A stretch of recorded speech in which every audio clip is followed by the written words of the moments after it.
Hello everyone, this is Riya Sharma and welcome to एजिलाइट।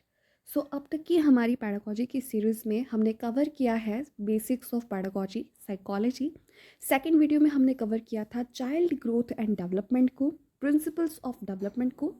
Third video में हमने cover किया है सोशलाइजेशन एंड उसकी जो फर्स्ट थ्योरी थी उसको हमने कवर किया था। अभी सोशलाइजेशन से रिलेटेड टू इम्पॉर्टेंट जो थ्योरीज बचती हैं उनको आज के इस वीडियो में हम कवर करने वाले हैं, जिनमें से फर्स्ट वन है लुकिंग ग्लास सेल्फ थ्योरी, जिसको दिया है चार्ल्स हर्टन कूले ने, या आप शॉर्ट में बोल सकते हैं CH कूले ने या फिर चार्ल्स H कूले ने।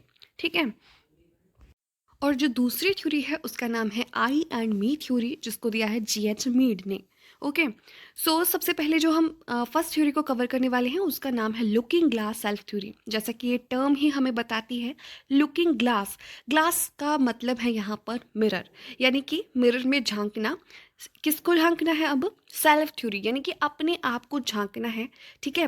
अपने आप को जो हम देखते हैं मिरर में, मिरर इमेज जो हमारी क्रिएट होती है उसी के ऊपर बेस्ड ये थ्योरी है। ठीक है। अब बात करते हैं कि इस थ्योरी के अंदर जो वो बेसिकली आता क्या है। इसमें हमारी आइडेंटिटी अपने आप की, यानी कि identity of our self is framed किस तरीके से बनती है?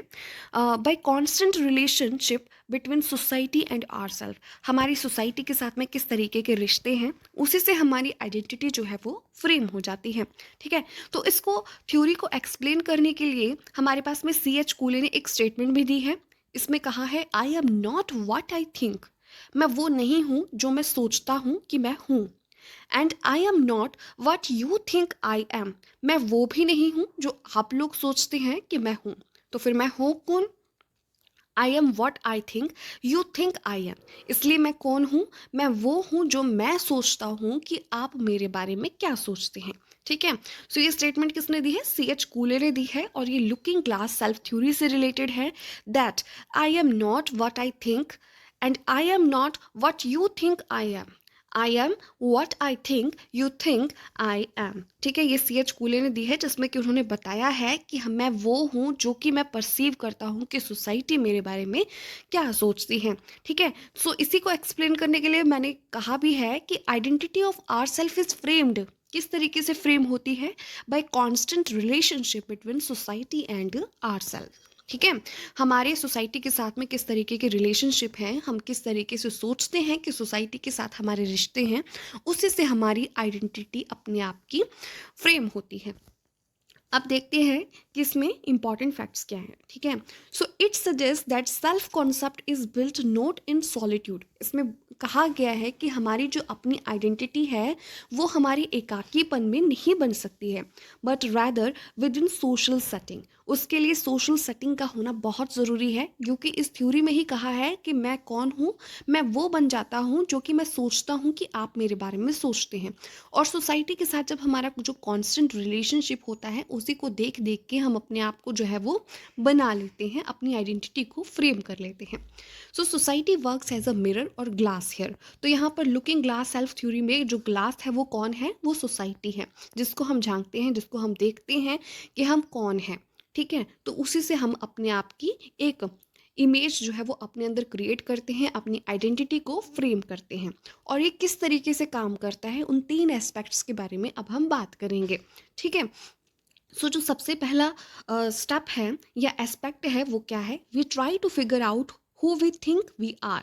हम सबसे पहले इस बात का पता लगाते हैं कि हम कौन हैं, हम अपने बारे में क्या सोचते हैं। ठीक है। फिर दूसरे नंबर पर क्या होता है कि we try to understand what other people think of us. और सेकंड स्टेप में हम क्या करते हैं? हम अपने आप को प्रेजेंट करते हैं और अपने ही माइंड में एक इमेज क्रिएट करते हैं कि बाकी के लोग हमारे बारे में क्या सोचते हैं। फिर उन दोनों के बीच में कंपैरिजन होता है और आता है थर्ड एस्पेक्ट, जिसमें कि we change our self based on what we think society think of us. तो फर्स्ट वाले में हमने अपनी एक आइडेंटिटी क्रिएट कर ली, अपने लिए एक आइडियल मॉडल तैयार कर लिया कि हम कौन हैं। दूसरे नंबर पर हमने अपने आप को सोसाइटी के बीच में प्रेजेंट किया और अनुमान लगाया कि बाकी लोग हमारे बारे में क्या सोचते हैं। जब हम फर्स्ट फ्रेम के अनुसार सेकंड में नहीं ढल पाए तो हम क्या करते हैं, अपने आप को मॉडिफाई करते हैं, अपने आप को चेंज करते हैं ताकि हम फर्स्ट वाली स्टेप की तरह दिखना शुरू हो जाएं। ठीक है, तो इसमें सोसाइटी हमारे बारे में क्या सोचती है, ये बात जो है वो एक मिरर की तरह काम करती है और उसी के अनुसार हम अपनी आइडेंटिटी को रिफाइन करते हैं, मॉडिफाई करते हैं। और थर्ड एस्पेक्ट जो है वो मिरर के बाद में आउटकम है, जिसमें हम अपने अंदर चेंजेस लेके आते हैं। सो यही है हमारे पास में लुकिंग ग्लास सेल्फ थ्योरी, जिसको कि C.H. कूले ने यानी कि चार्ल्स हर्टन कूले ने और चार्ल्स H. कूले ने दिया है, जिसमें हमारी आइडेंटिटी सोसाइटी को देख देख करके, सोसाइटी को परसीव कर करके ही फ्रेम हो जाती है।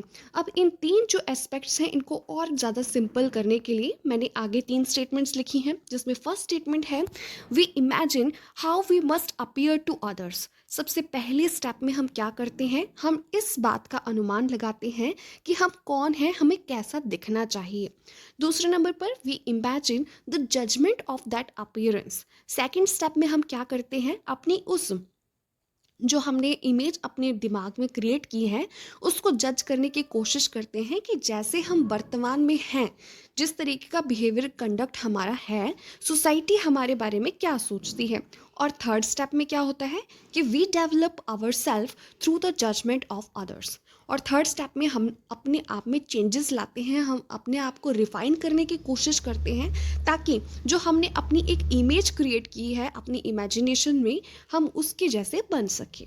ठीक है, सो इन 3 स्टेप्स के थ्रू हमारे पास में क्या होता है, हमारी आइडेंटिटी फ्रेम होती है और यही है looking glass self theory by C.H. कूले। Now अब मूव करते हैं हम अपनी नेक्स्ट थ्योरी के ऊपर, जो कि है I and me theory by G.H. Mead.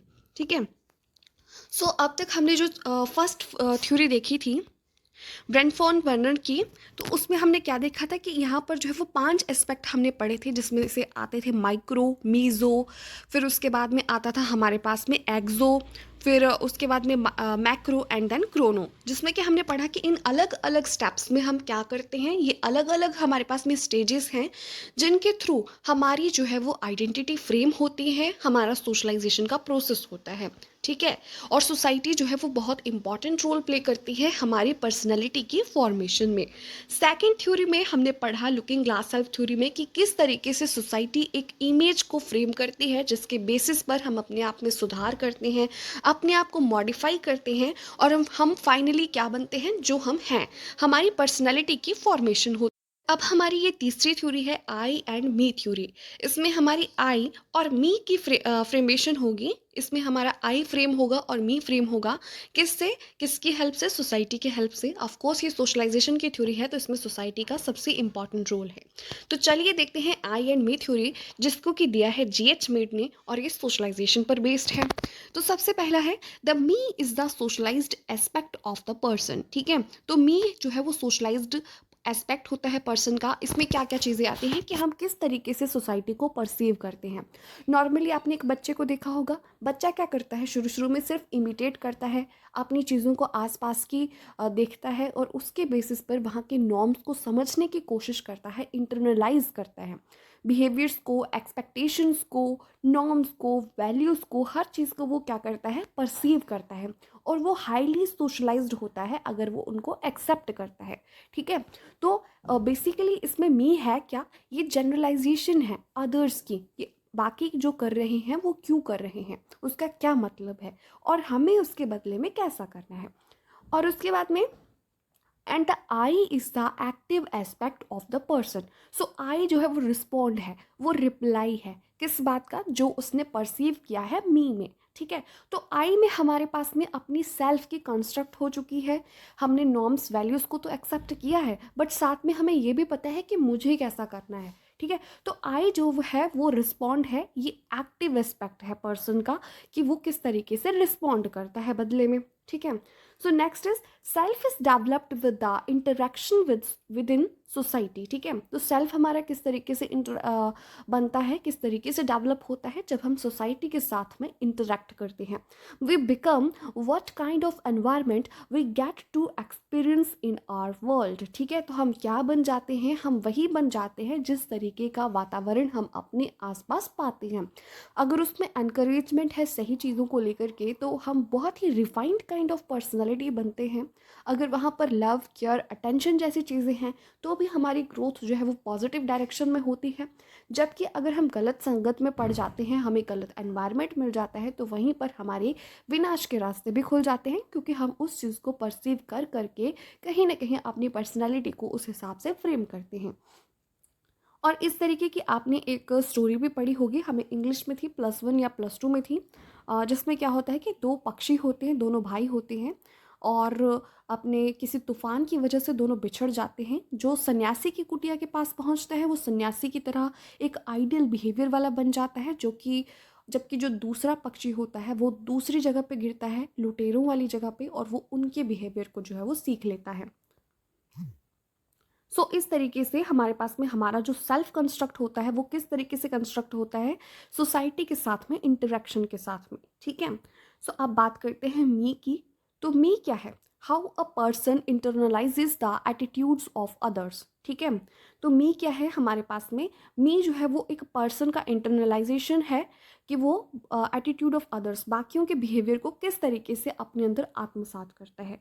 जबकि आई क्या है, I refers to the ideas, understanding और attitudes we present to others, ठीक है। जबकि आई में क्या है, वो आइडियाज़ है, वो अंडरस्टैंडिंग है एटीट्यूड को लेकर के, और जो जिस तरीके का बिहेवियर हम बाकियों को बदले में शो करते हैं। हम शो क्या करेंगे, जो हमने सीखा है और अपने आप में जो आत्मसात किया है कि हम क्या हैं, ठीक है। अब बात करते हैं उन 3 स्टेजेस की जिनमें कि हमारा सेल्फ जो है वो डेवलप होता है आई एंड मी थ्योरी के अकॉर्डिंग। तो उसमें सबसे पहले आती है प्रिपरेटरी स्टेज, सेकंड आती है प्ले स्टेज, थर्ड आती है गेम स्टेज। और ये तीनों की तीनों स्टेजेस जो है वो हमारे एज के साथ में जो है वो चलती हैं। सबसे पहली प्रिपरेटरी स्टेज है 0 से लेकर के 2 ईयर्स तक, जिसमें कि चिल्ड्रन क्या करते हैं, बच्चे बड़ों को कॉपी करने की कोशिश करते हैं, उनकी इमिटेशन करते हैं, ठीक है। और प्ले स्टेज आती है सेकंड नंबर पर, जो कि 2 से 6 साल तक की होती है, और इसमें हम अपने क्या करते हैं, इमीडिएट सराउंडिंग जो हमारा है, जो कि सिग्निफिकेंट अदर्स हैं, जिसमें हमारे इंपॉर्टेंट इंडिविजुअल्स आते हैं जो कि हमारी लाइफ से बहुत ज़्यादा कनेक्टेड हैं। फॉर एग्जाम्पल के लिए फादर, मदर और हमारी इमीडिएट फैमिली मेम्बर्स, ठीक है। उनका हम रोल प्ले करने की कोशिश करते हैं, लेकिन हमारी क्षमता कितनी होती है कि हम एक समय में सिर्फ एक ही रोल को प्ले कर पाते हैं। और थर्ड स्टेज आती है गेम स्टेज। 7 साल से ऊपर की जितनी भी आयु वर्ग होते हैं वो गेम स्टेज के अनुसार लर्न करते हैं रोल्स को, रिलेशंस को जो है वो निभाने की, और इसमें जो है मल्टीपल रोल्स को प्ले करने की कोशिश करते हैं, ठीक है। और इस स्टेज में, गेम स्टेज में होता क्या है कि हम मल्टीपल रोल्स को एक ही समय पर निभा पाते हैं।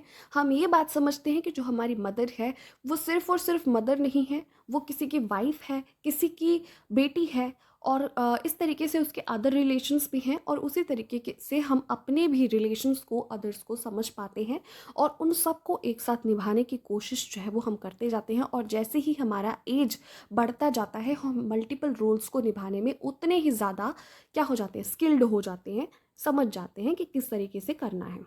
उसके बाद में बात करते हैं फॉर्म्स और सिंबल्स की, जिनके माध्यम से हम सोसाइटी के साथ में इंटरेक्ट करते हैं। सबसे पहला है लैंग्वेज।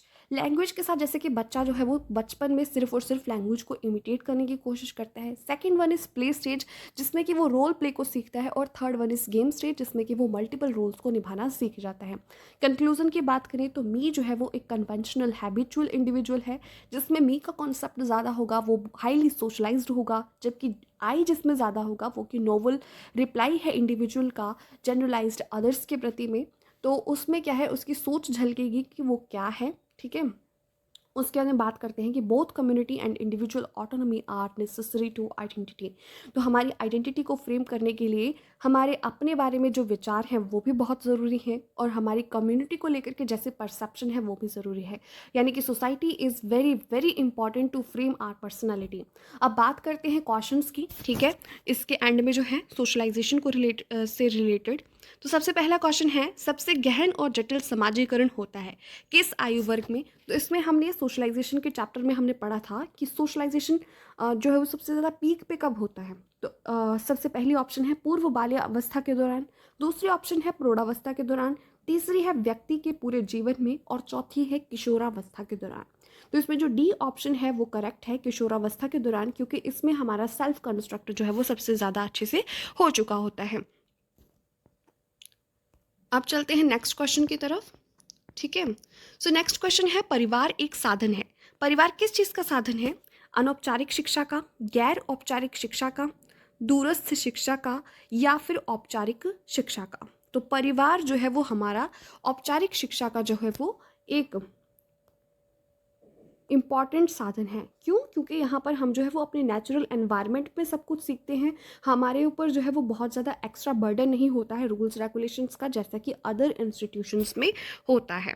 ठीक है, सो अब नेक्स्ट क्वेश्चन पर मूव करते हैं। नेक्स्ट क्वेश्चन है, Meena talks a lot at school but not at home. बोला कि मीना जो है वो स्कूल में बहुत ज़्यादा बातचीत करती है जबकि घर पर नहीं करती है। दिस मे बी बिकॉज, ये कैसा ऐसा जो है वो क्यों होता होगा, इसका रीज़न क्या रह सकता है? ठीक है, तो इसमें ऑप्शंस हैं, the teacher pressures the learner. ठीक है, तो इसमें हिंदी में भी लिखा है कि शिक्षक शिक्षार्थी पर दबाव डालता है। ठीक है, मतलब उसके ऊपर प्रेशर है कि तुम बहुत ज़्यादा बात करो, इसलिए वो बात करती हैं। सेकेंड ऑप्शन है, the school provide space to talk a lot, कि स्कूल जो है वो क्या करता है, बहुत सारी बातें करने के लिए जगह प्रदान करता है। ठीक है, और तीसरी ऑप्शन है, Meena is not happy at home. ठीक है, मीना घर में खुश नहीं है इसलिए वो स्कूल में बातें करती हैं। और फोर्थ ऑप्शन है, her ideas are valued at school. ठीक है, उसके विचारों को स्कूल में महत्व दिया जाता है। तो इन चारों ऑप्शंस में से अगर आप देखिए तो अपना ही एग्जाम्पल ले लीजिए कि हम ज़्यादा बात कहाँ पर करते हैं, जहाँ पर हमारे आइडियाज़ को जो है वो एक्सेप्टेंस दी जाती है। तो इसमें सबसे बेस्ट ऑप्शन क्या है हमारे पास में? Fourth one. तो इसका करेक्ट आंसर क्या होगा कि Meena talks a lot at school but not at home because her ideas are valued at school, क्योंकि उसके स्कूल में विचारों को मान्यता मिलती है, उनको जो है वो स्वीकारा जाता है।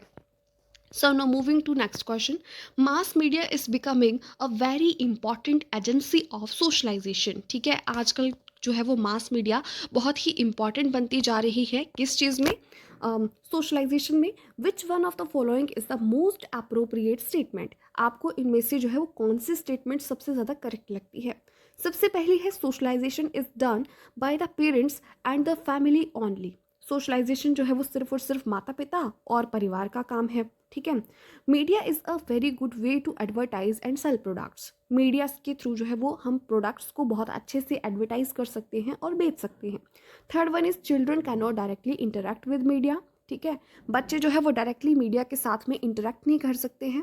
Fourth one is, access to media is growing and mass media influences attitude values and beliefs. ठीक है, बोला कि मास मीडिया जो है वो बहुत जल्दी से ग्रो कर रहा है और मास मीडिया का इन्फ्लुएंस होता है किस चीज़ पर? हमारे एटीट्यूड्स पर, वैल्यूज़ पर और बिलीव्स पर। तो आप नेचुरली ही देखिए, हम जो मूवी देखते हैं बचपन में तो हम उससे इतना ज़्यादा प्रभावित होते हैं कि जो हीरो हीरोइन हमें अच्छा लगता है हम उसके ही बिहेवियर्स को कुछ एक जो है वो अपनी लाइफ में लाना स्टार्ट कर देते हैं। ठीक है, और जब बड़े भी हो जाते हैं तो उसमें हम कुछ चीज़ों को सीखते हैं और उन बिलीव्स के ऊपर जो है वो क्या करना शुरू करते हैं, अपने अंदर अनुसरण करना शुरू करते हैं। So option number D is correct here, access to media is growing and mass media influences attitudes values and beliefs. ठीक है, सो मेरे को फोर्थ ऑप्शन जो है वो यहाँ पर करेक्ट है कि मास मीडिया जो है वो बहुत इंपॉर्टेंट एजेंसी है सोशलाइजेशन की, क्योंकि यहाँ पर जो है वो इसकी ग्रोथ बहुत जल्दी हो रही है और इसका इन्फ्लुएंस होता है हमारे बिहेवियर पर, वैल्यूज़ पर और बिलीव्स पर। जबकि फर्स्ट, सेकंड और थर्ड ऑप्शन जो है वो किसी भी तरीके से मास मीडिया के इम्पॉर्टेंट रोल को जो है वो नहीं दिखा पा रहे हैं हमारी सोशलाइजेशन को लेकर के। So, no, so now moving to last question. If you join a teacher fraternity and choose to dress like most of the others in your group, you are exhibiting. बोला कि आप जो है वो टीचर बनते हैं, टीचर फ्रेटर्निटी को join करते हैं और उसके बाद में उनकी जैसा ड्रेस कोड फॉलो करते हैं, तो आप क्या कर रहे हैं? सबसे पहला ऑप्शन है compliance, second one is obedience and third one is group identity and fourth one is conformity. ठीक है, तो जब आपने अपने आप से वो चीज़ किया तो वो कन्फॉर्मिटी है, यानी कि option number 4 is correct here. ठीक है, आपने जो है वो इसमें ऑप्शन सी और डी को लेकर के आप जो है वो कंफ्यूज हो सकते हैं कि ग्रुप आइडेंटिटी एंड कन्फर्मिटी, लेकिन जब आप खुद से इसको स्वीकार करते हैं तो वो कन्फर्मिटी है कि आप टीचर फ्रेटर्निटी को बिलोंग करते हैं और उससे रिलेटेड जितनी भी चीज़ें हैं आप उनको एक्सेप्ट करते हैं। ठीक है, सो option number D is correct here. So thanks for watching the video. इसी के साथ में इसका एंड होता है। हमने आज के दिन में जो है वो 2 थ्योरीज को कवर कर लिया है, जिसमें से फर्स्ट वन थी looking glass theory, glass self theory, जिसको कि CH फूले ने दिया था। आई एंड मी थ्योरी, जिसको GH मीड ने दिया था। आई होप आप सबको समझ में आया होगा। स्टे ट्यून्ड और मिलते हैं अपनी नेक्स्ट वीडियो के साथ में। Thanks for watching and like करें अगर आपको पसंद आया है वीडियो, सब्सक्राइब करें चैनल को और शेयर करें अपने फ्रेंड्स के साथ में। Thank you so much, bye bye.